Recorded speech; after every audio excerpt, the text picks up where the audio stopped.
이 시각 주요 뉴스입니다. 코로나19 사태 이후 첫 거리두기 없는 설날을 맞아 시민들이 모처럼 가족과 즐거운 하루를 보냈습니다. 볼거리와 즐길거리가 마련된 도심 고궁 등에는 가족 단위 나들이객들이 몰렸고 공원 묘지에도 성묘객 행렬이 이어졌습니다. 설 연휴 셋째 날인 오늘은 큰 추위는 없겠지만 밤부터 찬바람이 불며 기온이 크게 떨어질 것으로 보입니다. 연휴 마지막 날인 내일은 서울 아침 기온이 영하 17도까지 떨어지는 등 이번 겨울 들어 가장 추울 전망입니다. 밤 늦게까지 이어졌던 고속도로 귀경길 정체가 오늘 오전 8시쯤부터 다시 시작돼 오후 4시에서 5시쯤 절정에 이를 것으로 보입니다. 한국도로공사는 정체는 내일 새벽 2시쯤 풀릴 것으로 전망했습니다. 어제 새벽 발생한 서울 청계천 일대 연쇄 방화 사건의 용의자가 경찰에 붙잡혔습니다. 경찰은 50대 남성 용의자가 범행을 시인했다고 밝혔습니다. 경기 김포시 돼지농장에서 올해 들어 세 번째 아프리카 돼지열병이 발생했습니다. 중앙사고수습본부는 내일 밤 8시 반까지 경기도와 강원 철원군, 인천 지역 축산관계시설 종사자와 차량에 대해 일시 이동중지 명령을 내렸습니다. 국민의힘은 개묘년 새해 윤석열 정부와 함께 민생을 최우선으로 챙기고 통합과 화합의 대한민국이 되도록 노력하겠다고 밝혔고 민주당은 정부와 여당이 불안한 미래만 제시하고 있다며 위기의 시대에 국민 곁을 지키겠다고 강조했습니다. 정부가 급냉하고 있는 부동산 시장 연착륙을 위해 전방위 규제 해제 방안을 내놓자 부동산 시장 하락폭이 축소되는 모습입니다. 하지만 정부 대책만으로는 한계가 있어 추가 대책과 국회의 입법 협조가 필요하다는 분석이 나왔습니다.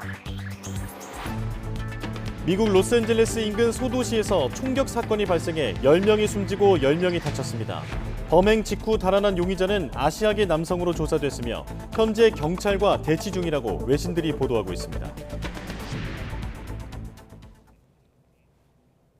네, 굿모닝 YTN 2부 시작합니다. 밤사이 극심한 정체를 빚었던 주요 고속도로는 지금 대부분 원활한 흐름을 보이고 있습니다.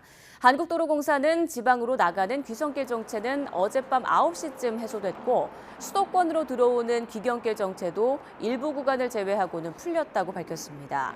귀경길 정체는 오늘 오전 8시쯤부터 다시 시작돼 오후 4시에서 5시쯤 절정에 이른 뒤 내일 새벽 2시쯤 풀릴 것으로 내다봤습니다. 귀성길은 오늘 오전 10시에서 11시쯤부터 교통량이 급증해 오후 4, 5시쯤 가장 혼잡해졌다가 저녁 7시쯤 해소될 것으로 전망됩니다. 설 연휴 셋째 날인 오늘 전국적으로 큰 추위는 없겠지만 밤부터는 찬바람이 불며 기온이 크게 떨어질 것으로 보입니다. 기상청은 오늘 전국에 구름이 많은 가운데 아침과 낮 기온은 예년 수준으로 예상되면서 큰 추위는 없을 것으로 전망했습니다.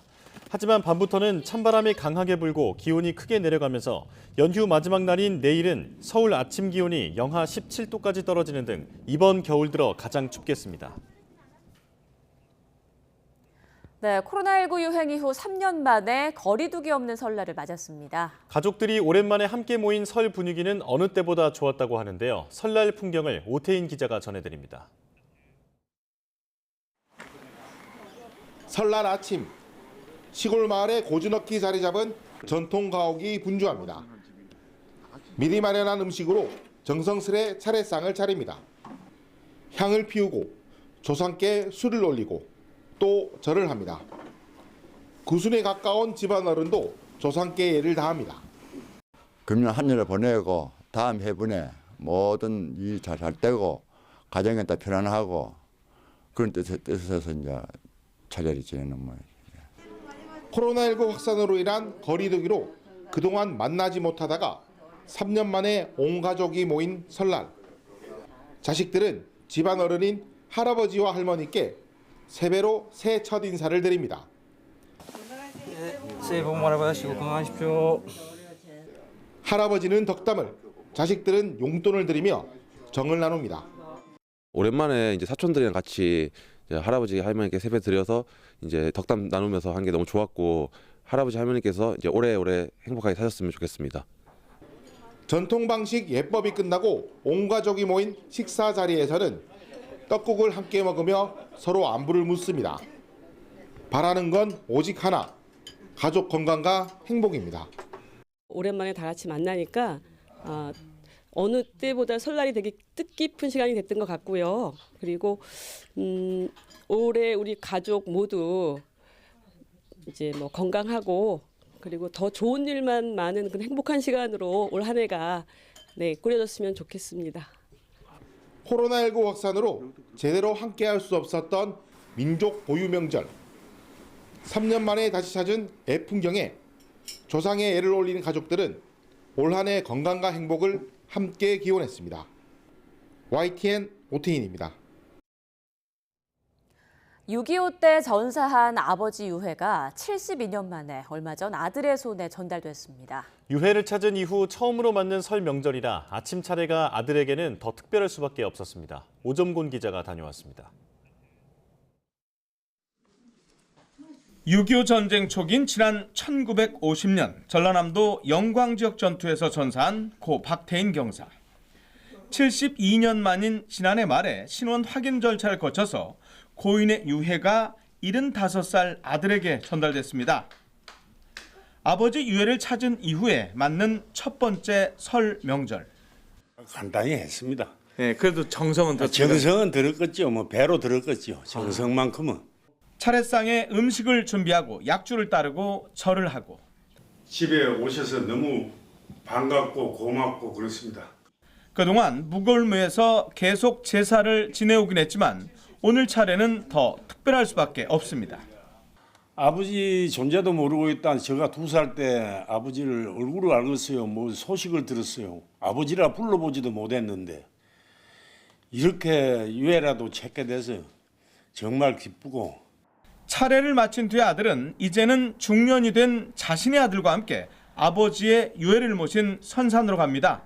무골묘에 유해를 모신 이후에 첫 번째 명절 성묘입니다.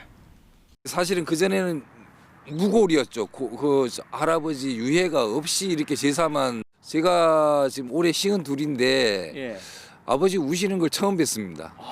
예, 아버지 우시는 걸 처음 뵙고. 네, 고 박태인 경사의 유해는 발견된 지 15년 만에 이곳 선산에 묻혔는데요. 고인의 아들이 유해 발굴 사업, 구체적으로는 유전자 시료 채취에 적극적으로 참여했기 때문입니다. 방송을 통해서 유해 발굴 사업을 알게 된 아들이 2년 전에 광양보건소를 찾아서 유전자 시료를 채취했고 이후 분석 과정 등을 통해서 가족 관계가 확인된 겁니다. 6.25 전사자의 신원을 확인하기 위해서는 DNA 검사가 필수적입니다. 이를 위해서는 유가족분들의 유전자의 시료 채취가 절실하게 필요한 상황입니다. 고령이거나 거동이 불편할 경우에는 감식단에서 거주지를 방문해 유전자 시료를 채취할 수도 있습니다. 시료 채취를 통해서 유해 신원이 확인되면 포상금으로 최대 1,000만 원이 지급되기도 합니다. YTN 오점곤입니다.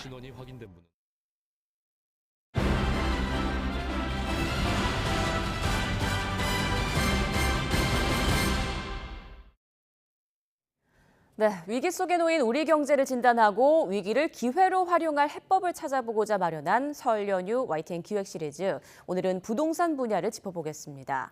집값 하락과 더불어 부동산 거래가 크게 줄자 정부가 관련 규제를 잇따라 풀며 시장 연착륙을 유도하고 있는데요. 시장 상황은 어떤지 최기성 기자가 취재했습니다. 지난 5일 서울 용산과 강남 3구를 뺀 모든 곳이 부동산 규제 지역에서 풀렸습니다. 정부는 이와 함께 다주택자 세부담 등을 완화하고 일시적 2주택자 기존주택 처분 기한을 1년 더 연장하기로 했습니다. 소득 제한 없는 특례 보금자리론도 도입했습니다. 하지만 높은 금리 탓에 뚜렷한 거래 증가를 체감하기 어렵습니다. 이자 때문에 그런 문제가 발생하는 거예요. 그러니까 그거 문제지 규제에 무슨 의미가 있어. 정부에서 돈을 대주는 거 아니잖아. 지난해 1월 서울 아파트 거래량은 1,090건이지만 지난 17일 기준 이번 달 서울 아파트 거래량은 138건입니다. 거래 신고가 최장 한 달까지 걸리는 점을 고려해도 1년 전에 크게 못 미치는 수치입니다. 거래량이 크게 줄고 가격이 하락하는 것을 보실 수 있습니다. 그래서 높은 가격을 계속적으로 사줄 수 있는 그런 수요자들이 크게 줄어들었다 이렇게 보시면 됩니다.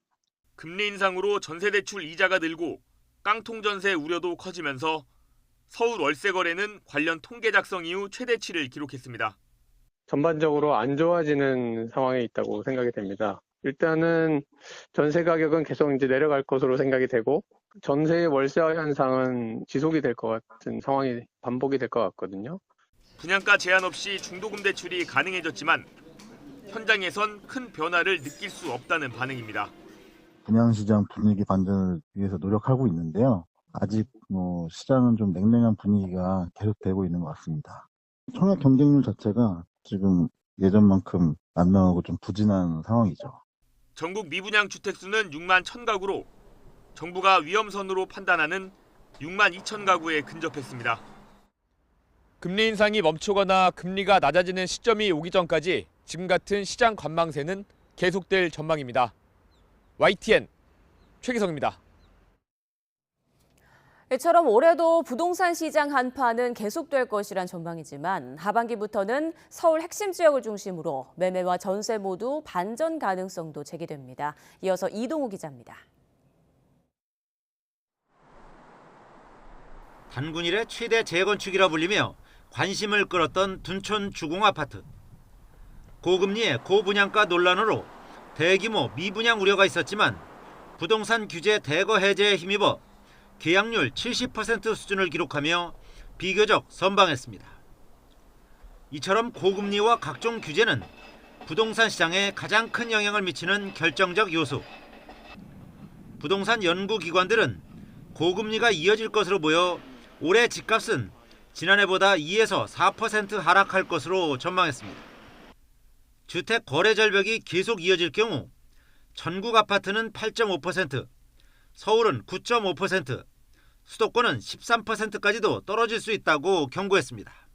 고금리의 경기 침체가 겹치면은 집값이 더 떨어질 수가 있고요. 특히 올 부동산 시장에서 경기 침체가 더 큰 변수가 될 수가 있습니다. 전셋값은 서울의 경우 1%에서 6%까지 하락할 것으로 내다봤습니다. 6만 가구를 넘기며 급격하게 증가하는 미분양은 건설사와 관련 금융사들의 연쇄 부도로 이어질 것이라는 우려도 커지고 있습니다. 전문가들은 부동산 시장 경착륙을 막기 위해 각종 규제를 과감하게 완화해야 한다고 강조합니다. 부동산 시장 연착륙을 위해서는 재건축 초과 이익 환수제와 실수요자에 대한 DSR 규제 완화 등 꽁꽁 얼어붙은 부동산 시장에 활력을 불어넣을 수 있는 적극적인 대책이 필요해 보입니다. 정부의 규제 완화와 함께 금리 상승 행진이 멈출 경우 서울, 강남권 등 수요가 많은 지역은 이르면 하반기부터 보합이나 반등으로 전환할 가능성이 제기됩니다. 부동산 연구기관 등의 대체적인 전망은 내년을 저점으로 보고 있습니다.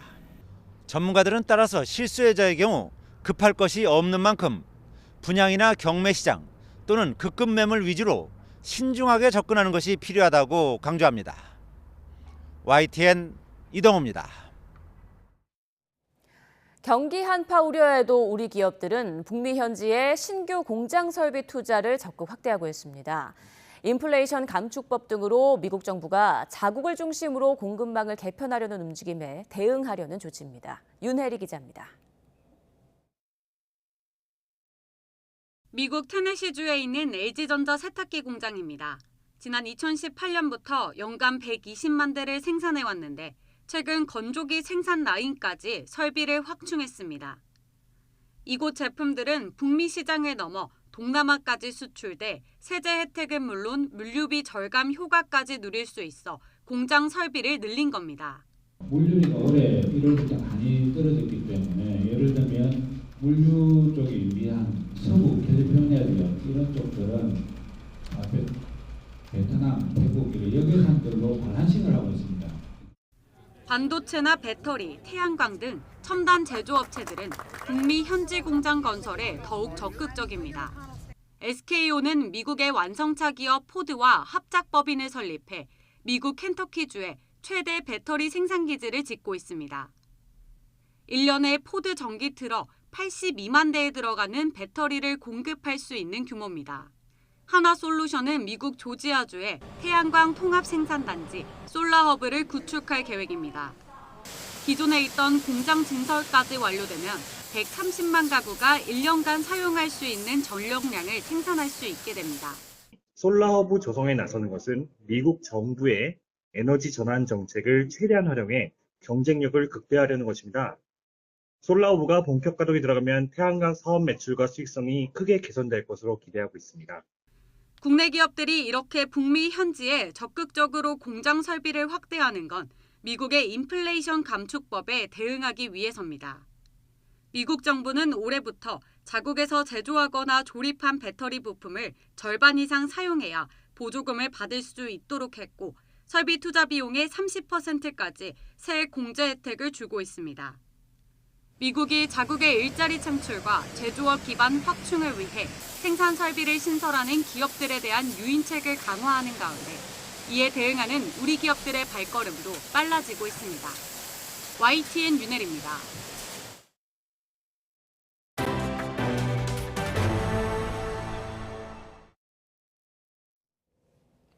어제 새벽 발생한 서울 청계천 일대 연쇄 방화 사건의 용의자가 경찰에 붙잡혔습니다. 서울해화경찰서는 어제 오후 50대 남성 A씨를 현주 건조물 방화 혐의로 긴급 체포해 조사하고 있습니다. 경찰은 범행 동기와 수법 등은 조사가 필요하지만 A씨가 조사 과정에서 범행을 시인했다고 밝혔습니다. 앞서 어제 새벽 1시 반부터 서울 흥인동과 황학동, 창신동 일대에서 화재 신고가 잇따라 경찰은 방화 가능성을 염두에 두고 수사를 벌였습니다. 아시아계 주민이 많은 미국 로스앤젤레스 부근 도시에서 음력설 행사 뒤 총기 난사 사건이 발생해 최소 10명이 숨졌습니다. 현지 시간 21일 밤 10시쯤 미국 캘리포니아주 서남부 도시인 몬터레이 파크 시내 가비 애비뉴 근처의 한 가게에서 한 남성이 반자동 총기를 난사했습니다. 부상자들은 현재 인근의 여러 병원으로 옮겨져 치료를 받고 있습니다. 미국 경찰이 로스앤젤레스 카운티의 총기 난사 사건 용의자와 대치 중이라고 외신들이 보도했습니다. CNN 방송과 AFP 통신은 사법당국 소식통을 인용해 캘리포니아주 토런스에서 많은 경찰차가 용의자가 타고 달아난 것으로 보이는 흰색 벤 차량을 에워싸고 대치 중이라고 전했습니다. 이와 함께 아시아계 남성을 용의자로 지목한 LA 카운티 보안관실은 이 용의자의 사진을 소셜미디어에 공개했습니다. 유럽의 두 강대국 독일과 프랑스가 프랑스 파리에서 만나 공동 강요회의를 열고 양국 협력을 다짐했습니다. 회의를 위해 독일의 내각 관료 전원이 파리에 올 정도로 대대적인 회담이 열렸습니다. 김진호 기자의 보도입니다. 프랑스와 독일 정상이 엘리제 조약 체결 60주년을 기념해 파리에서 만났습니다. 엘리제 조약은 1963년 1월 22일 양국의 오랜 적대 관계를 청산하고 협력과 화해를 위해 맺은 조약으로 유럽연합 탄생을 이끈 기반이 됐다는 평가를 받습니다. 에마뉴엘 마크롱 프랑스 대통령과 올라프 숄츠 독일 총리는 한 목소리로 양국 협력을 다짐했습니다. Cette responsabilité de l'Allemagne et de la France est aussi de renforcer la cohésion de l'ensemble de la famille européenne à travers la communauté politique européenne. Die Vereinigung der europäischen Nationen erfordert, dass der jahrhundertealte Gegensatz zwischen Frankreich und Deutschland ausgelöscht wird. 기념 행사를 끝낸 두 정상은 엘리제 궁에서 에너지, 경제, 국방부문 공동 강요회의를 주재했습니다. 일요일에 열린 공동 강요회의를 위해 독일 내각 전체가 파리에 왔습니다. 회의에서는 우크라이나에 대한 주력 전차 지원 여부와 미국의 인플레이션 감축법 IRA 대응 방안 등이 중점적으로 다뤄졌습니다. 당초 지난해 10월 열릴 예정이던 이번 회담은 러시아의 우크라이나 침공으로 불거진 에너지난, 물가 상승 대응 방안 등 여러 현안에서 양국이 이견을 드러내며 연기되었다가 이번에 열리게 됐습니다. 두 정상은 다음 세대를 위한 유럽을 함께 건설하고 싶으며 강력하고 주권적인 유럽이라는 같은 야망을 공유한다고 밝혀 유럽의 독자적인 목소리 내기가 강화될 것으로 보입니다. YTN 김진호입니다. 대한민국 입법을 담당하고 있는 헌법기관 국회하면 의정활동을 펼치는 국회의원을 가장 먼저 떠올리실 텐데요. 그 옆에는 입법 과정에서 일어나는 모든 일을 관찰하고 묵묵히 기록으로 남기는 속기사들이 있습니다. 현대판 사관이자 국회의 숨은 일꾼, 속기사를 정유진 기자가 만나봤습니다. 159명의 희생자가 발생한 이태원 참사 진상규명을 위해 열린 공청회. 유가족과 생존자들이 그날에 참담했던 상황을 전하는 가운데 잠을 한숨도 자지 못했습니다. 뉴스 속보가 뜰 때마다 사망자 숫자가 올라가는 것을 보며 현장을 지켜보는 날카로운 눈이 있습니다. 국회에서 진행되는 모든 회의를 기록으로 남기는 국회 속기사들입니다. 현장 속기를 마친 뒤에는 바쁘게 사무실로 이동합니다. 네, 일단 회의 속기는 끝났고 사무실로 돌아가서 이제 법인 작업을 해서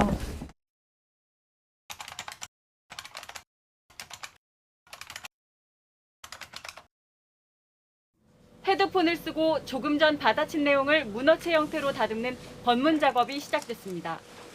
단순히 발언뿐만 아니라 웃음, 박수, 눈물까지 그날의 분위기가 고스란히 담깁니다. 검토 또 검토. 5분짜리 속기록을 복원하는데 보통 1시간이 소요됩니다.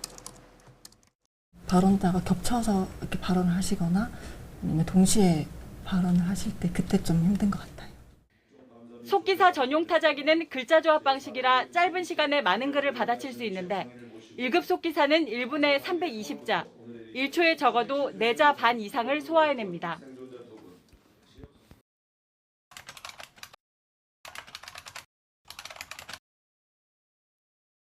속기사는 들은 대로 기록할 뿐 보태거나 빼지 않습니다.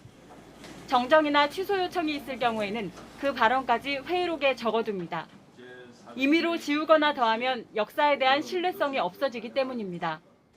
이게 한번 작성이 되면 계속 남잖아요. 그리고 또 다른 국민분들이나 다른 분들이 그거를 참고해서 하시니까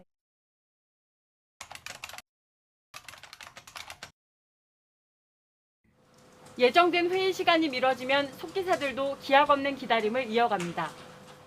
지난 2016년 테러방지법을 반대하는 무제한 토론 때는 192시간 동안 이어진 릴레이 발언을 받아치고 복귀하느라 그야말로 초비상이 걸렸습니다. 사투리 억양이 강하신 분을 또 만나게 되면은 더 힘들더라고요.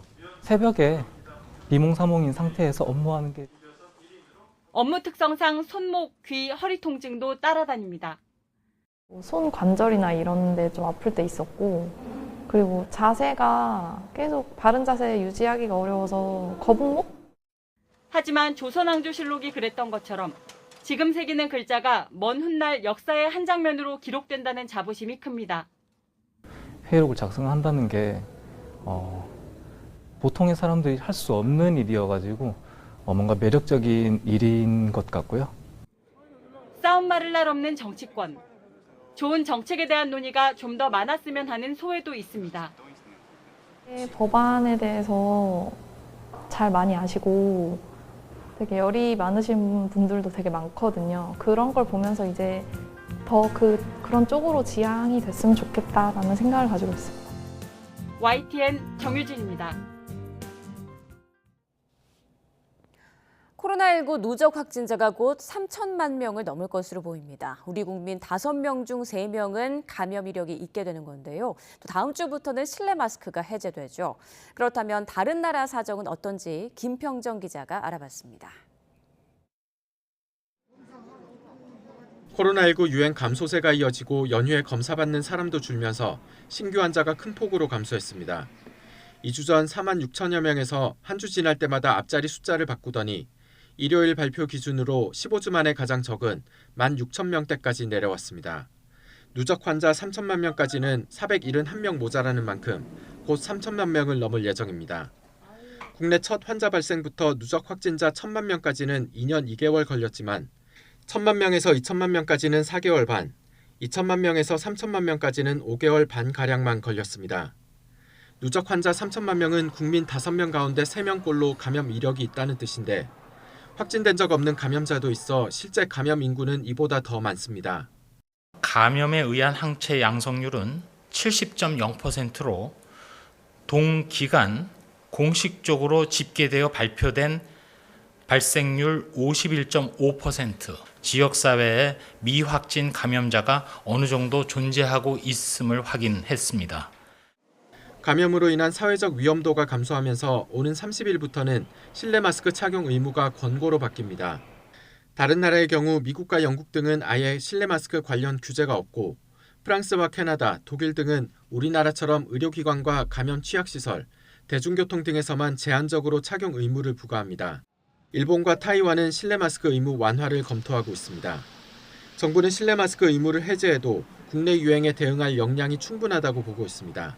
의무화 해제 이후에 당연히 이런 약간의 증가세는 나타날 수 있겠고요. 그 한국의 대응이 그렇게까지 아주 갑작스럽게 그 증가세로 갈 것으로 예상하진 않고 있습니다. 다만 60세 이상 고령층과 기저질환자 등 취약계층은 본인의 건강을 위해 가급적 실내에서도 마스크를 써달라고 권고했습니다. YTN 김평정입니다. 중국 정부가 지난 13일부터 19일 사이 병원 내 코로나19 관련 사망자는 약 13,000명이라고 밝혔다고 로이터 통신이 보도했습니다. 로이터는 중국 질병통제예방센터가 집계한 이 같은 사망자 수는 중국 당국의 데이터 투명성에 대한 의구심이 제기되는 가운데 나온 것으로 여전히 세계 기준에 비해 매우 낮은 수준이라고 지적했습니다.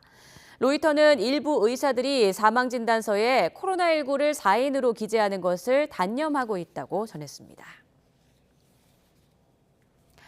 일본 국민 10명 중 9명은 중국발 입국자를 대상으로 한 일본 정부의 코로나19 방역 조치 강화를 긍정적으로 평가한다는 조사 결과가 나왔습니다. 마이니치 신문은 1000여 명을 대상으로 최근 실시한 전화 여론조사에서 중국 본토발 입국자에 대한 방역 조치 강화에 대해 타당하다는 의견이 52%였으며 37%는 더 강화해야 한다고 대답했다고 보도했습니다.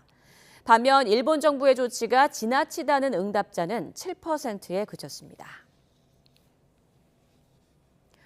경기 김포시 돼지 농장에서 돼지 9마리가 폐사해서 정밀 검사한 결과 아프리카 돼지열병 ASF로 확인됐습니다.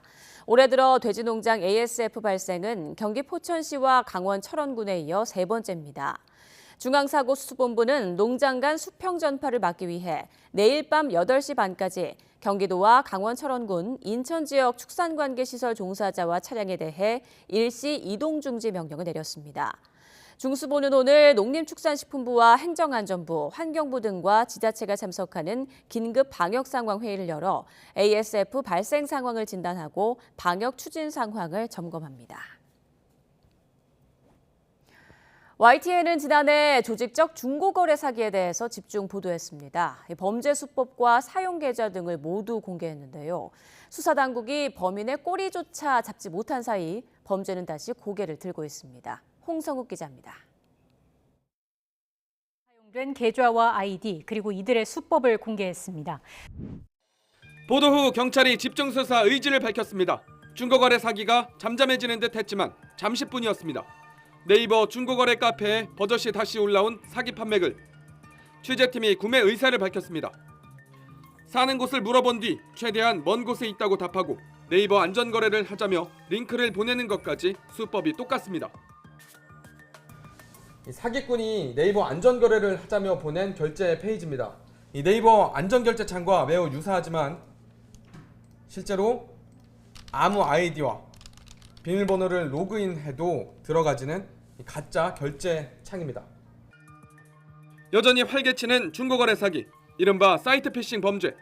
YTN이 범죄 사용 계좌를 공개하자 사기꾼들은 다른 은행 계좌로 갈아탔습니다. 새로 확인된 범죄 계좌만 60개가 넘습니다. 피해액이 누적되고 있지만 여전히 사기꾼 꼬리조차 잡지 못하는 상황. 사건이 얼마나 걸릴지 같은 경우는 알 수가 없어요. 의미 있는 단서가 언제쯤 나온다는 걸 볼 수 없어서 이것저것 다 뒤져봐야 되는 그런 상황이거든요. 범죄는 대규모 조직적인데 대책은 더디기만 합니다. 전화금융사기, 보이스피싱이 아니라며 은행은 사기 계좌를 넉놓고 놔두고 있고 네이버나 번개장터, 당근마켓 등 중고거래 사이트도 이들을 걸러내지 않고 있습니다. 다음 피해자라도 안 나오게 뭔가 조치가 필요한데 아무도 조치를 해주는 사람은 없으니까 그냥 피해자는 피해 그대로 방치될 수밖에 없는 상황이라서 좀 그런 게 개선이 됐으면 좋겠는데. 애가 타는 피해자들. 여기저기 신고해도 아무도 관심을 두지 않으니 스스로 단톡방을 만들었습니다. 범죄에 사용된 계좌와 사기꾼 아이디는 물론 범행 수법 등을 취합해 공유하고 있습니다. 보통 금, 토, 일, 주말 3일 동안 네이버가 쉬는 날 신고를 해도 정지가 안 되기 때문에 금, 토, 일 이렇게 사기글을 많이 올리고 있어요. 최근 석 달간 사이트 피싱, 중고거래 사기 범죄로 인한 피해는 취재팀이 확인한 것만 600여 명에 10억 원 이상. 물론 확인되지 않은 범죄는 훨씬 많습니다. 범죄 피해자 모두 조금이라도 돈을 아껴보기 위해 중고거래를 선택한 서민들이었습니다. YTN 홍석입니다.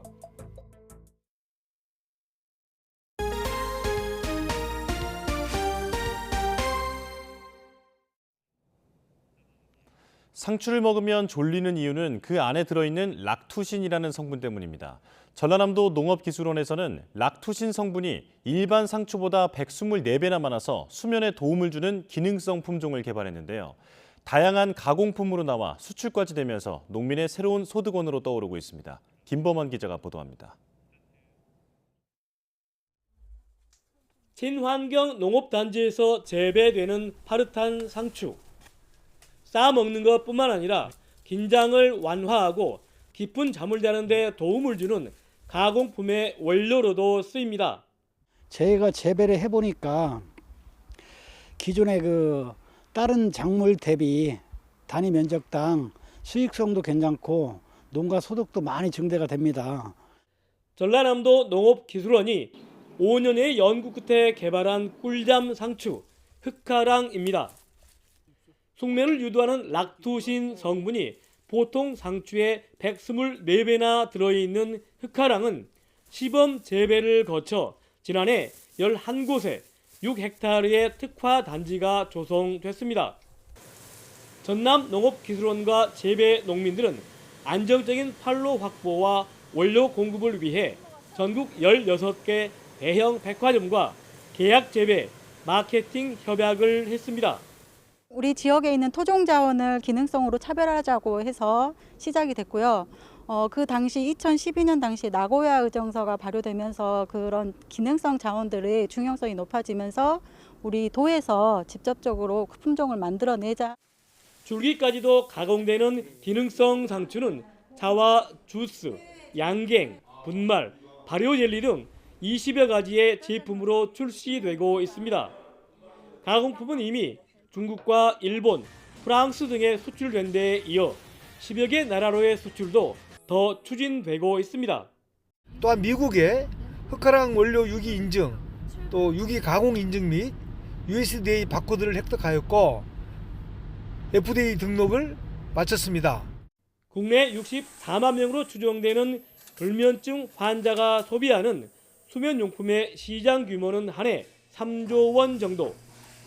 매년 시장 규모가 5%포인트씩 성장해 천연 수면 유도 성분이 많이 들어있는 상추 재배 면적은 갈수록 늘어날 것으로 전망됩니다. YTN 김범환입니다. 추운 날씨에 열리는 빙상 경기도 전지훈련은 좀 따뜻한 곳에서 하는 게 좋겠죠. 최신 시설을 갖춘 울산과학대학교의 아이스링크가 전국 아이스하키팀의 전지훈련장으로 인기를 끌고 있다는 소식입니다. JCN 울산중앙방송 박영훈 기자입니다. 능숙하게 상대 선수를 제치고 날린 퍽이 골망을 흔듭니다. 퍽을 자유자재로 다루는 모습이 예사롭지 않습니다. 전국 동계체전을 앞두고 울산으로 전지훈련을 온 서울지역고등학교 아이스하키 팀입니다. 여기서 훈련할 때 되게 운동 환경도 잘 돼 있어가지고 애들이랑 다 같이 열심히 해서 동계체전 우승하려고 노력하고 있습니다. 동계체전을 앞두고 울산과학대 아이스링크에서 전지훈련을 하는 아이스하키 팀은 전국 6개 팀. 국제경기장 규모를 갖춘 데다 겨울에도 따뜻하고 빙질과 시설까지 우수해 최상의 전지훈련 장소로 꼽히고 있습니다. 과학대학교 안에 링크장, 웨이트 트레이닝장, 그다음에 트랙이 있기 때문에 이 안에서 모든 훈련을 다 할 수 있고, 그다음에 또 감사하게도 과학대학교에서 그 기숙사를 제공해 주셔서 이 안에서 모든 걸 다 해결하고 있습니다. 다음 달에는 전국 동계체전 쇼트트랙 경기도 이곳에서 열립니다. 전국에서 많은 관람객이 모여들 것으로 기대됩니다. 주말에는 일반인을 위한 아이스링크 1일 입장도 운영되고 있어 시민들의 여가 시설로도 이용될 전망입니다. JCN 뉴스 박영훈입니다. 제주도에서 분리 배출된 쓰레기는 클린하우스와 재활용 도움센터 등에서 품목별로 선별 작업을 거쳐 재활용되는데요. 하지만 음식물에 오염됐거나 접착식 라벨이 붙어있는 쓰레기는 분리 배출해도 재활용되지 않고 그대로 버려진다고 합니다.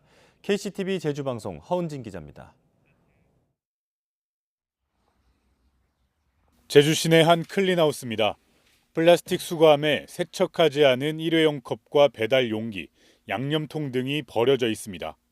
종류가 다른 품목들의 혼합 배출도 어렵지 않게 찾아볼 수 있습니다. 이렇게 버려진 재활용 쓰레기들은 선별장으로 옮겨져 작업자들의 수작업과 선별기를 거쳐 다시 한번 분류됩니다. 세척하지 않고 버려진 오염된 쓰레기들은 재활용 원료로 활용할 수 없기 때문입니다. 쓰레기를 분류하는 과정에서도 음식물 등이 묻어있는 오염된 플라스틱들이 심심치 않게 눈에 띕니다.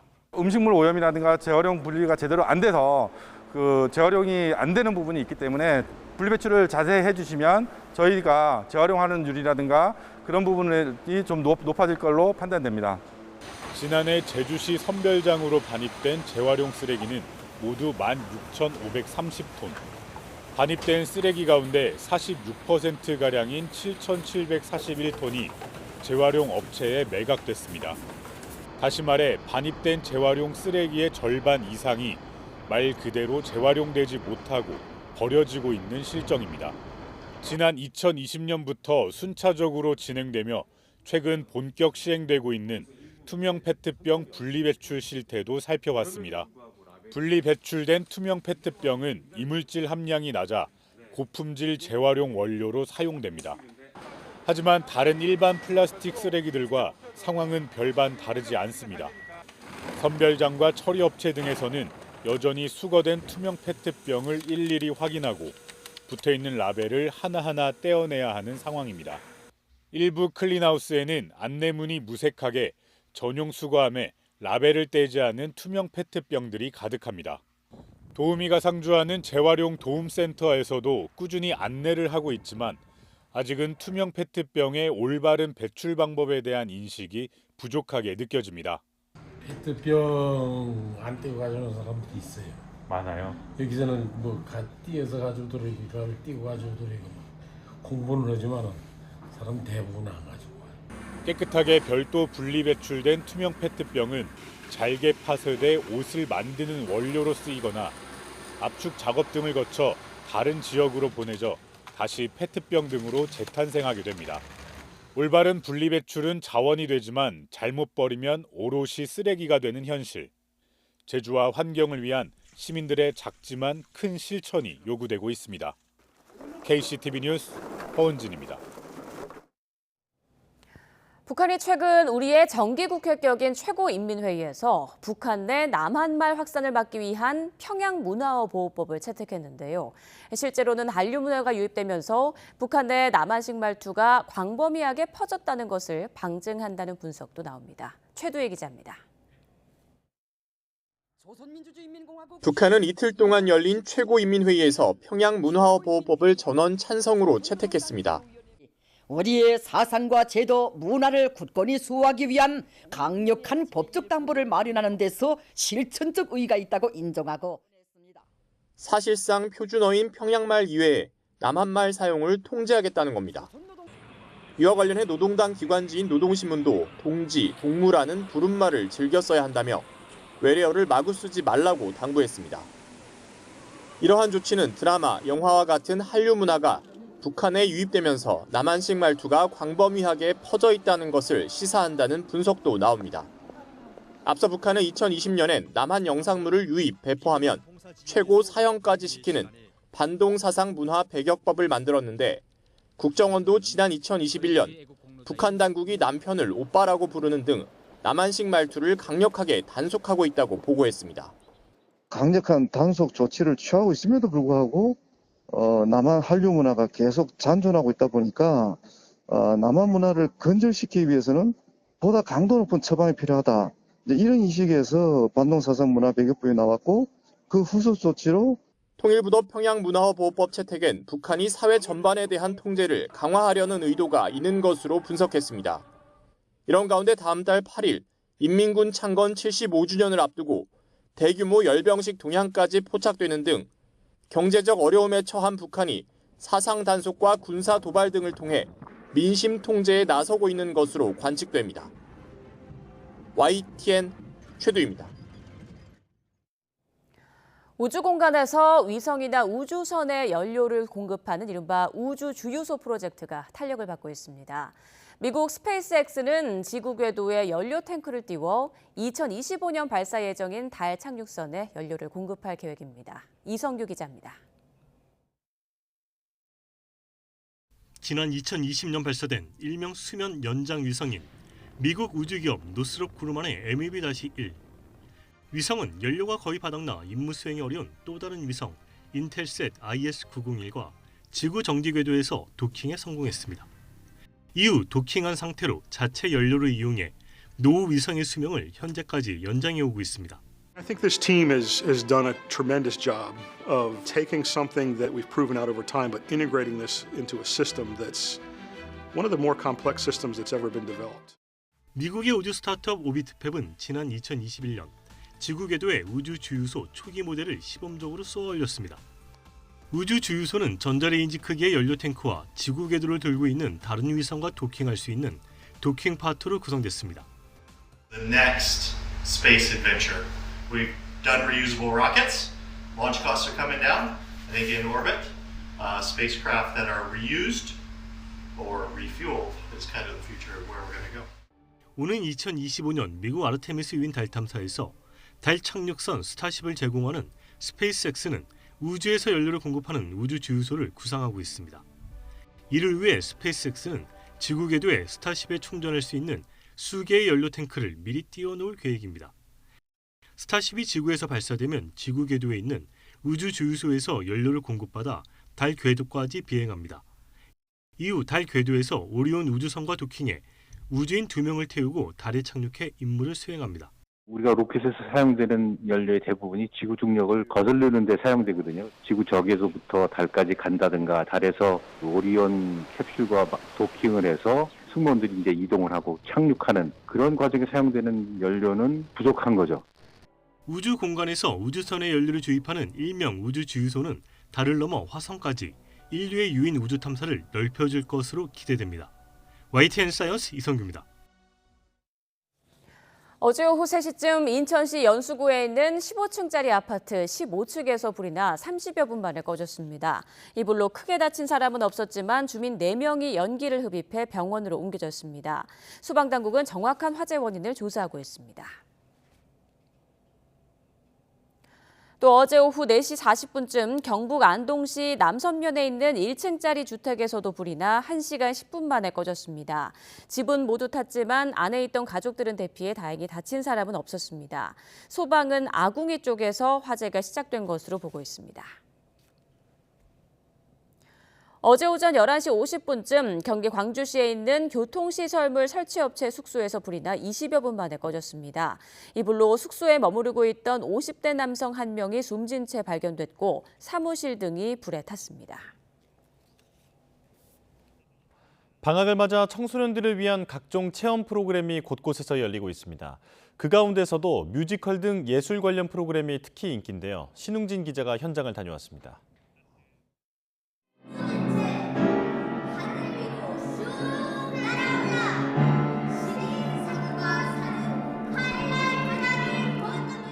인기 뮤지컬 마틸다의 한 대목을 배워보는 수업 시간.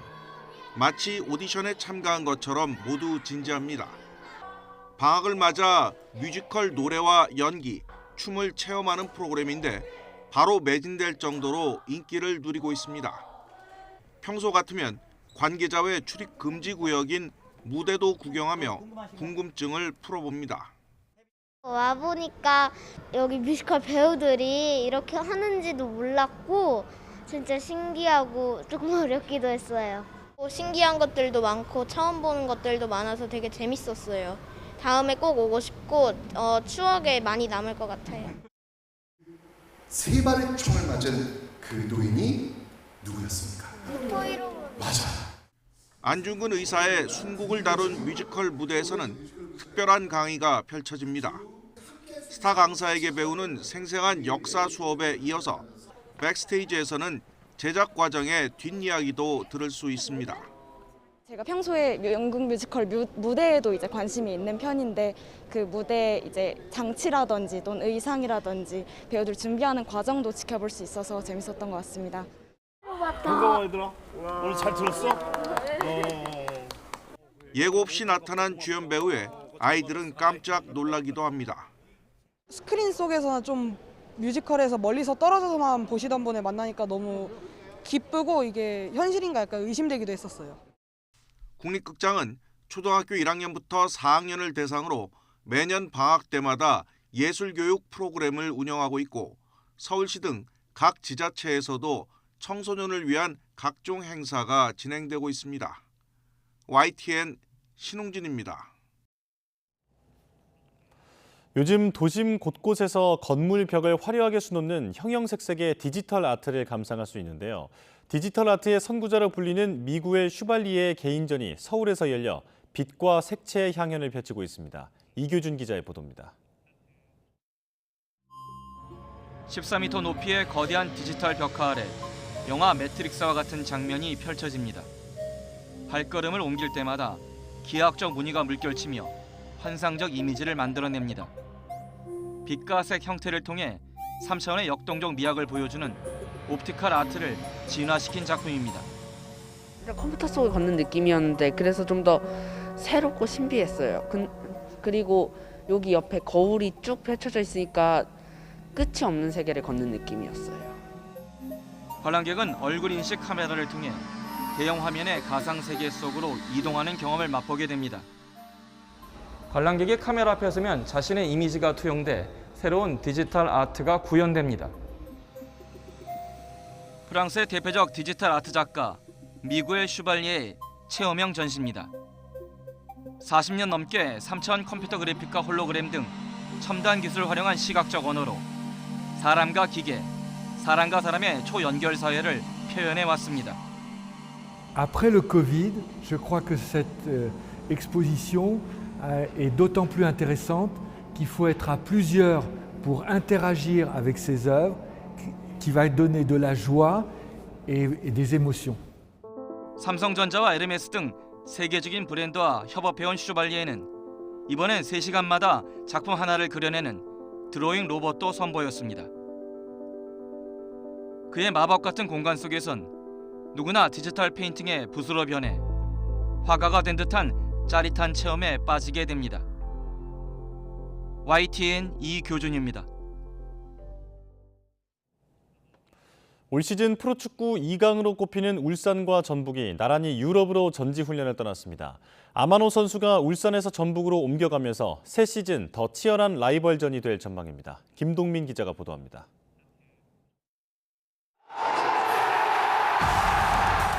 지난해 울산은 막판까지 거셌던 전북의 추격을 뿌리치고 17년 만에 K리그1 정상에 올랐습니다. 전북의 6년 연속 리그 우승도 저지했습니다. 반면 전북은 FA컵에서 웃었습니다. 준결승에서 울산을 제압한 전북은 마침내 우승컵까지 들어올리며 리그 우승을 하지 못한 아쉬움을 덜었습니다. 두 팀의 대결은 올해 더욱 주목됩니다. 울산에서 뛰었던 아마노 준이 전북으로 이적하는 과정에서 공방이 벌어졌기 때문입니다. なのにこういったメディアを通じてああいう風な発言をされたというのはすごい残念ですしショックです. 저희하고 했던 약속들 그리고 감독님과 했던 약속들 그런 것들에 대해서 지켜지지 않았다라는 거 감독님도 말씀하셨지만 거기에 대해서 뭐 아마도가 아니라고 그러니까 저희는 그냥 이런 게 원래 있었다. 스페인과 포르투갈에서 전지훈련을 하며 이번 시즌 우승을 노리고 있는 전북과 울산. 선수 이적을 둘러싼 불편함으로 승부에 대한 투지가 증폭될 수 있는 만큼 두 팀의 라이벌전은 더 주목받을 것으로 보입니다. 두 팀은 다음 달 25일 K리그 개막전에서 만납니다. YTN 김동민입니다. 쇼트트랙 대표팀 에이스 최민정이 동계 세계 대학 경기 대회 4관왕을 달성했습니다. 최민정은 미국 뉴욕주 레이크 플래시드에서 열린 여자 1000m와 여자 계주 3000m에서 금메달을 추가해 1500m와 500m에 이어 4종목을 석권했습니다. 대표팀은 남자 1000m 장성우와 5000m 계주에서도 우승했습니다.